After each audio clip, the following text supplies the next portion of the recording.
Assalamu alaikum, friends of Book Bites. This evening is particularly special because we've just had Women's Weekend, so to speak. And as sobering as it is, it's also an opportunity for us to reflect on so much of the creative efforts, political efforts of our mothers and sisters out there who really hold up society in so many ways, including through the art of narrative, creativity, and healing through the power of poetry and prose. And tonight's guest I'm particularly excited about because I had the pleasure of meeting this author a few months ago. I was incredibly impressed. She's a young local award winning author. And so there's so much to celebrate about the kind of creatives that we have coming out of South Africa and the incredible work that is being put out there. So tonight's guest is none other than Nkateko Masinga. She's an award-winning South African author and scholar. She's multi-award winning 2019 Fellow of the Abedi International Writers Residency, a 2018 Mandela Washington Fellow, a Golden Key Scholar. She was nominated for a Pushcart Prize in 2018, and her work has received support from Pro Helvetia Johannesburg, the Swiss Arts Council, I beg your pardon, the Goethe Institute South Africa in partnership with Hear My Voice, the Center for Creative Arts, and others. In 2019, she co-won the Brittle Paper Anniversary Award and was shortlisted for the AWDT African Writers Award. This year, 2024, she was shortlisted for the Evaristo Prize for African Poetry. This is an incredible honor named after and started by, Booker Prize winning author Bernardine Evaristo. And Nkateko is the director of the internship program at Africa in Dialogue, as well as the founder and managing director of Nsuku Publishing Consultancy. She's a graduate of the University of Iowa's 2021 International Writing Program and served as the guest editor of Please See Me Summer Supplement, composed of work by fellow alumni at the International Writing Program. In 2022, she was selected by News 24 as one of South Africa's 30 Young Mandelas of the Future. Nkateko's poetry has been translated into French, Bengali, Tamil, Kannada, and Romanian, and her latest book, titled Daughter Wound, was published by UK publisher Hazel Press in April of this year and was Book of the Week at the London Review Bookshop in its week of release. Nkateko, it's absolutely fantastic to have you on the show tonight. I'm looking forward to our chat and welcome to Book Bites. Thank you, Shafinaaz. I'm so excited to speak to you, and hello to everyone who's joining us. I know that my audience and your audience watching us this evening is going to be really excited to hear more about your work, especially because of the narrative that you bring through your prose and your poetry. I enjoyed reading Daughter Wound because of the vulnerability that is displayed in there, and I think there's so much of relatable material for many of us. But let's go back and start at where did this all begin for you? Where did writing begin for you? I know that you also have, a research and medical background. So let's talk about where it began and what does this journey mean for you as a creative and as an academic? Writing has always been the way in which I express myself. I think even before I understood how and why, I've always been writing. And from as early as primary school, I would have my poems put up on the wall by my teachers. And I think that's what encouraged me more than anything, because they saw something in what I would write. And I think it was in grade 6 when I had my work featured in an anthology of, it was poems and short stories and pictures that were drawn by children from primary schools all over Gauteng. And I had a poem in there. And I think that's for me where I felt like, okay, so people want to read what I write. And so in high school, the same thing happened. My English teachers in high school were always very encouraging of my work. They would put my poems up on the wall. They would encourage me to keep writing. And then when university happened, or the decision to go to university happened, I had English literature as one of my options. But I think medicine was something that I always was curious about. I was very sickly as a child, and so I had childhood asthma, which resolved in my early teen years. So with that, I was always seeing, pharmacists and physiotherapists and all of those kinds of people in the hospital environment. And I thought, okay, that's what I want to do. I'm interested in that. I want to understand the healing process. So I was curious about that aspect. So science has always been something that has been part of my life along with literature. And so I made the decision that I would go into a career in medicine, but that writing would continue to be part of my life.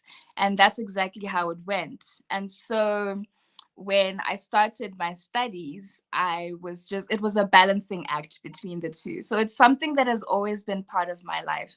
Regardless of what else I'm doing, writing has always been the thing that anchors me. It's the thing that helps me to understand everything else.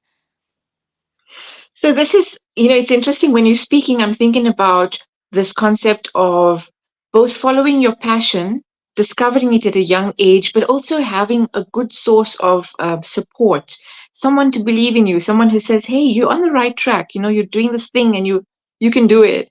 And I know that you now have straddled the lines between traditional publishing and sort of indie publishing. You are well versed in both, successfully accomplished in both, but you also have your own consultancy. And so you're encouraging other writers as well. Speak to us about that aspect. What do you do, and what it's been like for you? So, Nsuku Publishing Consultancy started in 2016. So, that was a year after I had published my first chapbook, my first poetry chapbook. And so, after that book had come out, a lot of people were asking me questions. So, how did you do this? So, there was a lot of people didn't have a lot of information about things like the ISBN, so the International Standard Book Number, which is free from the National Library. And they were seeing articles about having to pay for those types of things. And I think for me, what I wanted to do was to correct the misinformation, to give people the correct information that they would need to go into the kind of process that I went into. Because I had to do a lot of research in order to self publish the first book, the first chapbook. And so the consultancy was started as a way to assist people with that initial process. So, cover design. So, how to find someone to design the cover of your book. So, how to get an ISBN from the National Library, how to get the ISBN encoded onto a barcode. So, there's a company called SA Barcodes that does that for us. There's typesetting and layout. So, the inside of the book, you know, it's not just putting some words in Microsoft Word and off to the printer it goes. There's a whole process of what does the font look like? Is it easy to read? So the type of paper Right. as well.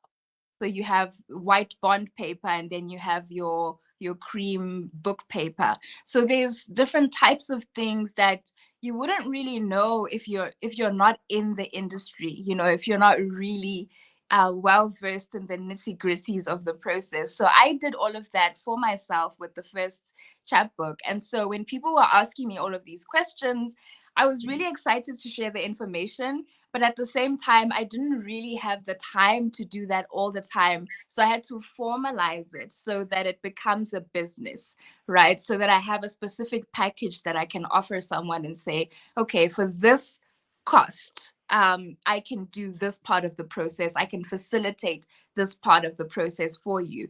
And it helped a lot because I was still studying at the time. So it also Right. became an additional source of income for me while I was doing everything else. So it started with me gathering all of these resources, also with printing as well. So, how Nsuku moved from just being a consultancy to also assisting people with the printing aspect was that people would say, okay, I understand that your package includes one, two, three, four. But then I want to, how do I then get you to facilitate the whole process, including printing, marketing, distribution, and all of that. And so it became more than just providing the information, but also assisting people to get the entire process done.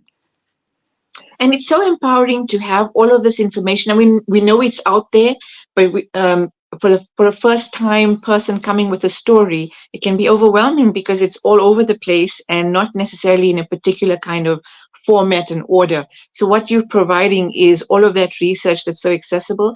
And we know how important our local stories are, and it's not always going to get perhaps, housed by at the first run by a big publisher. So I think it's fantastic that you actually have this put together in a formalized way. Fantastic. We do need more of our stories out there, and I think it has become easier over time to get the marketing and to get all these different aspects together. Let's talk about local story and your writing process through the years landing on Daughter Wound, because I've read some of Chrysanthemums and I've read Daughter Wound, but talk to me about some of your titles and how you got to write Daughter Wound eventually. So, Daughter Wound started with one of the founders of Hazel Press reaching out to me saying that she had read my work and could I send through a few samples of new work. And so I sent everything that I had. So everything that I had written since Psalm for Chrysanthemums. And then from there, I was introduced to Daphne Astor, who then became my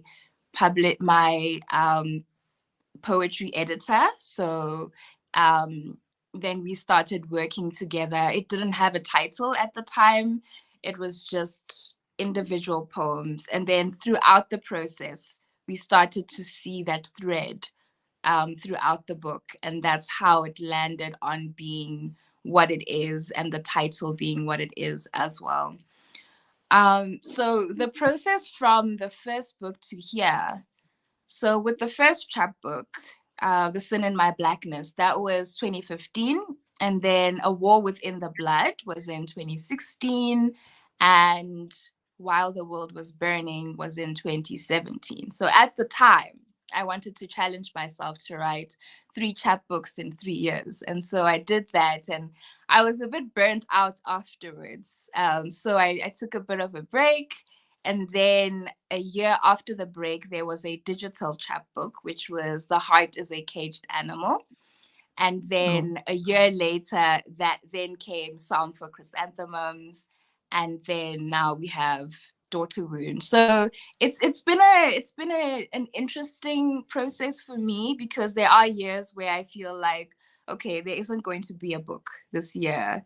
And then someone will reach out and say, hey, so any new books coming out? And I think that's where it always starts again. I feel like the engines start running again when someone nudges me and says, when is the next book? And I think that's what happened with Daughter Wound as well, because it had been a while since Psalm for Chrysanthemums, a couple of years. And then I got that message from Sarah from Hazel Press, who then introduced me to Daphne, and we started on that whole process. But I don't know if they hadn't reached out, if there would have been a book, another book, right now after Psalm for Chrysanthemums, because I was still maybe thinking about a full collection, because I have been putting out chapbooks for quite a while, but I think I feel safe in chapbook territory because I indulge my obsessions through chapbooks. So if I'm obsessed with a particular thing,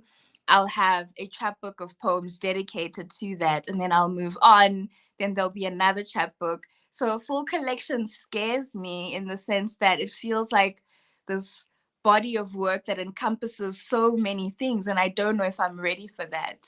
So I think after Psalm for Chrysanthemums, which was a chapbook as well, I felt like I don't know, maybe I should take a few years off and then come back with a full collection.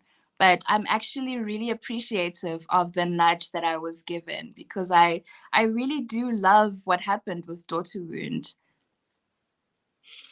I think, I'm listening to you and I'm thinking seeds are being planted. And I appreciate the measured approach. I love listening to writers' process, and you seem to have a measured approach that shows out in the gravitas in which you present your work. So that's great to be seen. So I think we got a lot to look forward to in terms of what comes next. And those nudges are important. I don't believe in coincidence. I think everything happens at its time. Books are born when their time is there. And it certainly seems to be your process, quite a spiritual experience. But let's talk about the thematic consideration of Daughter Wound. There's a kind of commentary about mutual healing through the generations and the strengths that we gain through that. Let's talk about some of the themes involved in your writing and also this reaching out to hand, building bridges of healing between the generations. Let's talk about some of that. Yeah, I've always been very fascinated by the concept of the mother wound. And I think in all of my therapy sessions and conversations with friends where we discuss the concept of daughterhood, it's always been, so how are we healing the mother wound? How are we dealing with the complicated relationships that we have with our mothers? And I think for me, daughter wound was now, how do I then flip that on its head and say, but what about the wounds that daughters inflict? Mm, And I think that that is where the concept of daughter wound then started for me, because in interrogating wounds that are inflicted on me, I can also say, but how does that look like? What does that look like from the other person's perspective? So I wanted to understand why it is that certain familial relationships are so complicated and how they bleed into every other relationship. And for me, I wear my heart on my sleeve. So I write a lot about heartbreak and failed romantic relationships. And I find that a lot of that stems from my own attachment style, my very insecure attachment, and which stems from my childhood. And I feel that in writing Daughter Wound, I was sort of interrogating those ideas and wanting to understand, why is it that I am how I am? mm. Yeah. I think that's such a powerful commentary because we always look at self to the outside instead of, sorry, what the outside is bringing and doing to and for us instead of self to the outside. And it's so powerful when you can be able to look within and see how you're generating energy out. And to understand, like you say, your attachment style based on that. So it's what I enjoyed about Daughter Wound is that it's providing an occasion to self reflect and whether it was done as a personal project and then presented out or as something that can be used for workshopping for whoever reads it and whoever works with it. I think it has huge potential in that way, just to be able to build those bridges. Like I said, we always talk about and hear about generational trauma, which has almost become like a buzzword, but generational strengths are to be had if we can have these open conversations. And so, talk to me a little bit about um, this concept and idea that writing can be both cathartic but also a healing project, not just for self, but for those that we interact most intimately with. Yeah. Whew. I think that's something I've struggled with over the years, because it's so easy for me to share my work with the rest of the world. But when it comes to my family, they're not the first people that I tell, like when a book comes out, because a lot of it um, has to do with things that I've never really had a sit down conversation with my family about. And I think there's a way in which I detach from the work once I've written it. It feels like it no longer belongs to me. And I always appreciate when readers say to me, I really enjoyed this poem, and when they tell me what it means to them, I really do appreciate that, because it allows me to free myself of whatever it is I was also healing from or dealing with when I wrote that particular poem. So I find that in as much as the process of writing and putting the work out there is cathartic and it's a huge exhale to have the book out in the world, there are also a lot of conversations that I haven't yet had with the people that I write about. So it's tricky. It's I can put the words on a page, but I don't know if I would ever be able to say them out loud.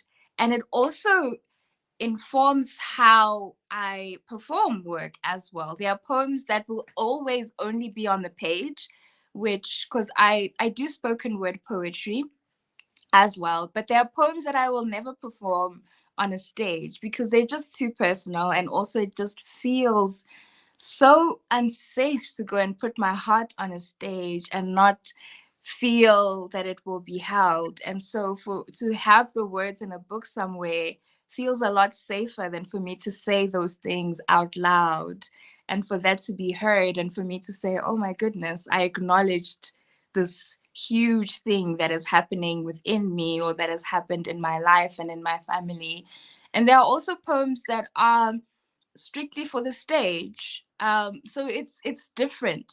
It's different for me. Every poem will guide me in terms of whether it's going to be in a book or whether it's going to be a spoken word piece, because I feel like spoken word poetry has its own world, right? And I think with traveling, when I travel and when I go and present my work in different places, I always first gauge the audience, and I will get a feel of the room, and I will share poems based on that. So if I'm performing in a bar, there are specific poems that I know will go down well, you know? And where if the setting is a bit different, then so I do corporate poetry as well. So then obviously the poetry for that will have its own sort of nuances, and it will be a lot more formal. So with that, I have a formula for the spoken word side of things. But I think the poems that I put down in paper, like the poems that end up being within the books, they are the ones where I'm still having the conversation with myself and with others, but I have not interrogated them as thoroughly as I would like to.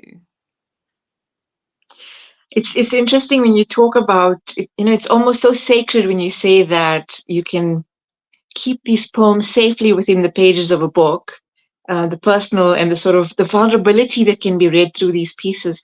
And I can't help but think also that poetry is, as an art form, is also so layered that sometimes even reading it, you don't get sort of the direct intention right away. So even if those who have inspired it, so to speak, were to read it, it wouldn't be like this direct kind of text saying this and this and this and this happened. And there's some beauty and sacredness about that because there's definite vulnerability in your writing. So I find it very interesting that you can now separate your spoken word and what can be given the power of voice, as compared to the safety of being within the pages of a little book. I don't know if I'm putting you on the spot, but if you would like to recite a few words, um, before we end, that would be great. I'm just going to let you think about it for a few seconds. And yeah, that would be lovely to hear something from you. Okay. I mean, I wouldn't mind reading a poem from Daughter Wound because we are speaking about this particular book. So, is there any poem that stood out for you that you would like to hear me read? Well, that would be breaking rules, I suppose, because now we're allowing you to take them out of the safety of the book. But it would be wonderful if I'm going to have to open it because I have the.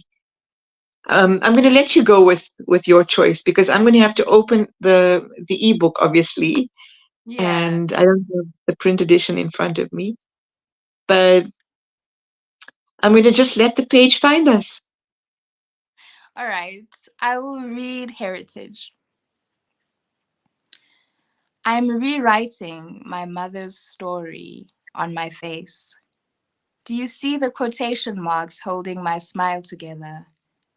Even my laughter is hers, not mine.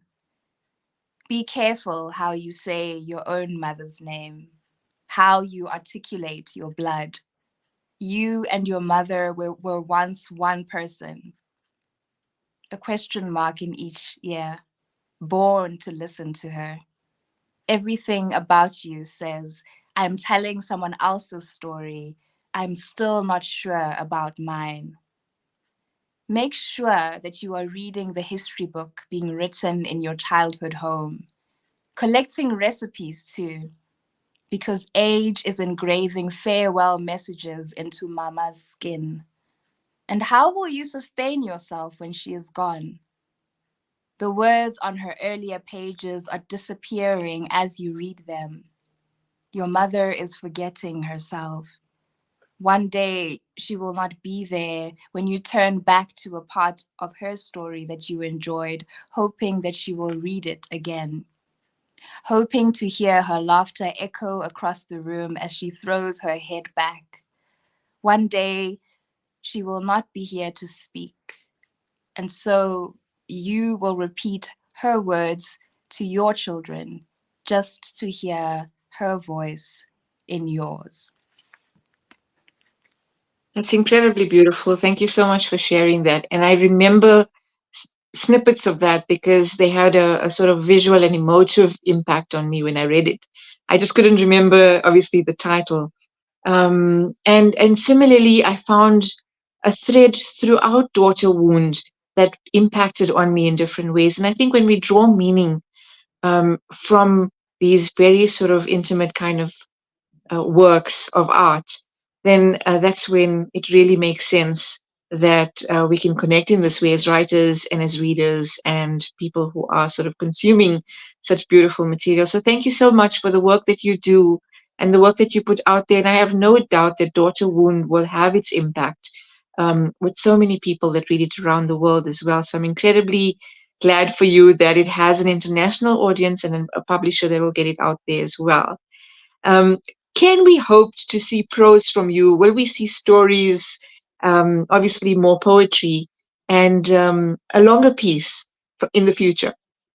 Yes, absolutely. So I do have some short stories here and there. I think at some point I will compile them into a collection, but I do have individual short stories which are published in different platforms. So one of them was for the Dangerous Women Project, which was by the University of Edinburgh.